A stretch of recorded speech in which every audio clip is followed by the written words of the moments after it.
राधा की अष्टमी तिथि आ रही है।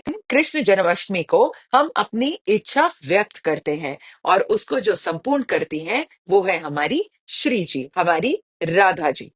राधा अष्टमी के दिन हमने सुना है कि एक योगिनी थी जो मध्य रात्रि एक आईना, चांदी का एक मिरर लेकर के घूम रही थी और उन्होंने राधा की गोपियों को कहा कि अपने आप को आप इसमें देखिए। ये आईना जो होता है ये विजिबल और इनविजिबल के बीच का एक पोर्टल होता है। जब उन गोपियों ने उस चांदी के आईने में देखा, उसके बीच में पानी था। सारी की सारी उस आईने के अंदर जाती गई और उनको मुक्ति प्राप्त हुई। और कहा जाता है कि वही गोपियां 64 योगिनियां बनी। राधा जी भी इसी तरीके से कृष्ण के हृदय में विलीन हो गई थी। कहा जाता है कि जब राधा जी का अंतिम समय आया तो द्वारकाधीश को द्वारका छोड़ के उनके पास आना पड़ा। और यही वो एक दिन विशेष है और नक्षत्र विशेष है जिस दिन उन्होंने अपनी 24 घंटे की बांसुरी को बजाया और राधा उनके अंदर विलीन हो गई और उनको हृदय रूप में, हृदय चक्र में आज के दिन उनकी साधना की जाती है।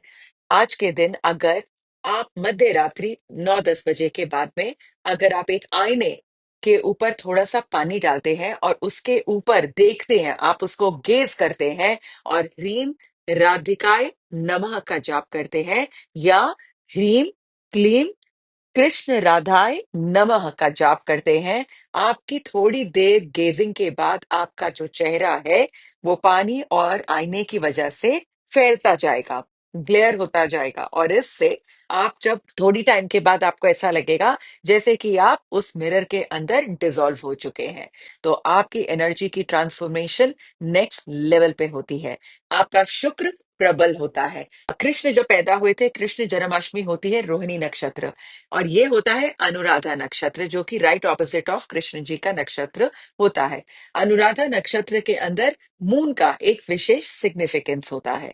शुक्र के साथ आपकी इंट्यूटिव एनर्जीज और आपकी साइकिक एनर्जीज भी डेवलप होती है। ये हीलर्स के लिए, रिलेशनशिप इश्यूज के लिए बहुत ही विशेष दिन होता है और इसलिए स्पिरिचुअलिटी में ये वो दिन है कि आप अपनी भक्ति से आप राधा जी को अपने अंदर धारण कर सकते हैं क्योंकि वो ही शुक्र धातु को रिप्रेजेंट करती हैं, आपकी लक्ष्मी जी को रिप्रेजेंट करती है। इस दिन विशेष आप इस क्रिया को करके देखिए,